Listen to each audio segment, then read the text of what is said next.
Hello and welcome back to Bookish and welcome back to Tag Tuesday. I'm going to do two tags today, the Friends and the Enemies tag. The Friends tag was created by Emily over at Novelle Novels. Thank you, Emily, for creating this tag. And I was tagged by Dane Cobain from the channel called Dane Cobain. Thank you, Dane, for tagging me. And I was tagged to do the Enemies tag by, I believe, its creator, Steve Donoghue, who in his own twisted, evil way, in his own twisted, warped little brain, decided to turn what was a nice friendly tag into a tag designed to, generate anger and hatred. Which, shockingly, of course, he tagged me to do this. So I want to go ahead and do both those tags, and I'll do the Friends tag first. So the idea is that the letters in the prompt spell out the word friends. So prompt 1 is F. F is for friendship. Name a book with a strong friendship in it. And I'm just going to go with one of my favorite reads of this year, which was Leonard and Hungry Paul by Ronan Hessian, an Irish writer. And this book tells the story of two friends, Leonard and Hungry Paul, who have an unusual friendship, and they're kind of unusual people. And it's just a delightful, charming, happy story that I really just liked, and it really was just the exact right thing at the exact right time, so I'm going to go with that. The second prompt is R, Real Life, a nonfiction book that you want to read.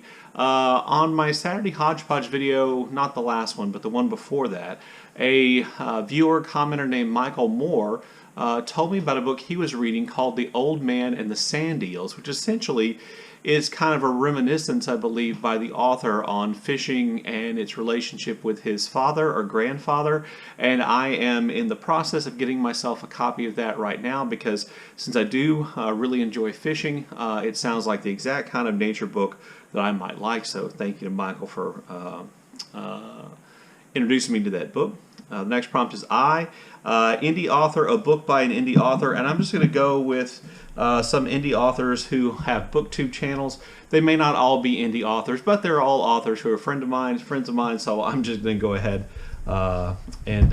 and real quickly introduce their books. The first is Formerly by Dane Cobain. This is kind of a thriller set in an online kind of social media tech company that I read, and it was really intriguing and really good, and I enjoyed it a lot. So that was by Dane Cobain. And then recently I read An Heir to Murder by Charles Heathcote, who also has a booktube channel. This is a cozy mystery which I just found to be completely charming and entertaining.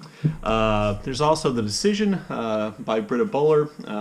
Britta is probably not an independent author, but anyway, I want to be able to talk about her book. This book is about the author Thomas Mann's decision about whether or not to essentially return to Nazi Germany and live under Nazi rule, and his decision and how that played itself out. And then there is Three Dreams in the Key of G. Again, I don't think my friend here, Mark Nash, is an independent author, but I wanted to mention his book anyway. This is an incredibly it's an incredibly hard to describe book, which contains a lot of really interconnected ideas and a lot of really brilliant writing and wordplay, and just a great book. I have a review of this book on my channel. You can go look it up, and I do a better job there of explaining. But I want to mention that as well. So there we go. Those are my books by indie authors that I have I've read. The next prompt is E. This is a book with an ending that made you scream. I'm going to go with Marlon James' Black Leopard, Red Wolf. I can't think of a book that I've read that has been more kind of divisive than this book, and I think most people divisive in the sense that people either love it or hate it. I think most people have come down, as I've seen on BookTube and in the group, that dislikes it. I liked it. I thought that there was a lot of it that was just absolutely beautiful, and the ending didn't necessarily make me scream, but it is a very painful book in which good does not necessarily triumph if you want to call the main character good, and horrible, awful things happen that in some cases actually broke my heart. So that's Black Leopard, Red Wolf. The next prompt is N, and it says, okay, so I forgot this one, but let's see. do a new book that you can't wait to buy, that would be Memorial by Brian Washington. I've actually already bought it. It's on its way here. It's being shipped here. Brian Washington is an author who wrote a collection of kind of interrelated short stories called Lot that are set in Houston, near where I live, and Memorial is his first novel, and I am anxious to get that and read it. Next prompt is D. D is for Dark, a book which has dark themes for Victober. In October, I read Dr. Jekyll and Mr. Hyde, and that has some dark themes, some themes about, you know, society and following the rules and being kind of freed and liberated from the necessity of being the self that you are, who has to be responsible, who people look to do the right thing.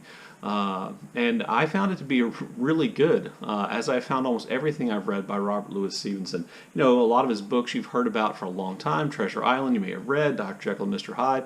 We have a tendency to think of him, I think, as a children's author, or don't take his work. Some people don't seem to take his work seriously. Maybe that was just me until I read it, and I found Dr. Jekyll and Mr. Hyde to be very good. And then the last prompt is S, and that's share the love and tag some of your friends. I'm not going to tag anybody specifically because this tag's been going around quite a bit, and I don't know who's already been tagged and who hasn't. If you like the sound of the friends tag, please feel free to do it. It's really interesting tag with some interesting prompts that make you think maybe about your books in a little bit different way. So then on to the enemies tag, straight from the evil workshop of our own Steve Donoghue. The enemies tag kind of turns the friends tag on its head, and again the prompt letters spell out the word enemies. So E is for enemies. How many enemies do you currently have? And I'm going to go with 2. I think there are 2 enemies, and they're both online enemies, not real life enemies. I don't really have real life enemies anymore, even though one of my roommates from college who lived in a house with me the last year we were in college still owes me $186. I guess I count him as an enemy because he basically is never going to pay me back, and I'd really like that money back, more on principle than need now. So I'll go with 3. I'm counting my old roommate Byron, who still owes me money. The next letter is N, because we're spelling the word enemies. A new release. Are there any November 2020 releases on your TBR? There are not. I don't have any new releases necessarily. They were on my November TBR. I guess, even though Michael Gora's The Saddest Words, William Faulkner's Civil War was a relatively new release. It wasn't a November release, but other than that, I really don't have one that was on my nonfiction November TBR. E is for Enrage. What does it take for a complete stranger to enrage you? And that would be to be incredibly disrespectful to someone who's a friend of mine or someone that I love. I don't like that in the comments fields on my friends' booktube channels. I don't like that in real life. That is likely to make me fly into a somewhat blinding rage and to probably say things that I shouldn't. But that would probably be it. M is for Malice. What's a memorably evil character who sticks with you? And I'm going to go with Cousin Bet from Honoré de Balzac's novel Cousin Bet, because she essentially plots the downfall of her own family, including her niece and her. Anyway, she is an evil, wicked, manipulative character. Even if maybe we understand why she behaves that way, and even if her ending is incredibly unpleasant, she is a character who acts with malice. I is for the internet. Is there a person on the internet that regularly infuriates you? If you count social media as the internet, and why wouldn't we? I'm going to go with Ted Cruz. Of all the political figures in American society today, Ted Cruz is the most oily, the most slimy, the most hypocritical, the absolute nearly gelatinous hunk of humanity that exists on the internet, and I absolutely despise him. I can't believe I live in a state that regularly elects him to be a United States Senator. Let's see. E is for eradication. Is there a book you would erase from existence? If so, why?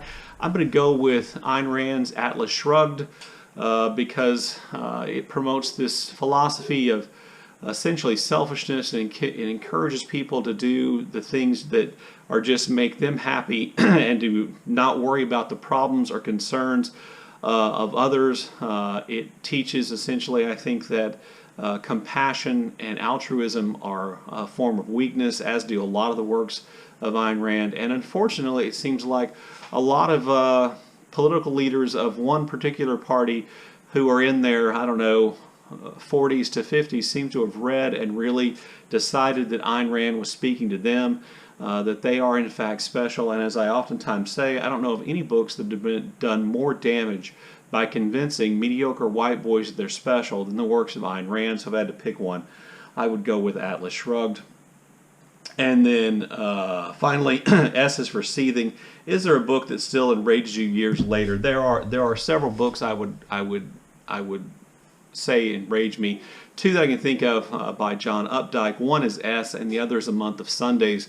A Month of Sundays should prove to anybody that John Updike's literary interests or interests in life don't go much beyond, building sex fantasies for himself set in suburban communities where his main character seduce and mistreat as many women as possible. That novel infuriated me. And I would also mention the autobiography of Benjamin Franklin. Also that still enraged me, not because it's not, an important and high quality piece of work, but it makes me mad because I think when I was assigned to read it back as an undergraduate in college and made my first history class, and I was barely 18, I read it and assumed that Benjamin Franklin wouldn't lie. This must all be true. And it was kind of a rude awakening to find out that Benjamin Franklin was engaging in more than a little bit of myth building about himself, and that what was actually in that book may or may not actually be true. Anyway, so there you go. There is the enemies tag, and that was the friends and enemies tag. Thank you to Steve and to Emily and to Dane. Emily for creating the friends tag, Dane for tagging me, and Steve for creating the enemies tag. I enjoyed doing these tags very much. Look forward to your comments in the comment section below, and as always, thank you for watching.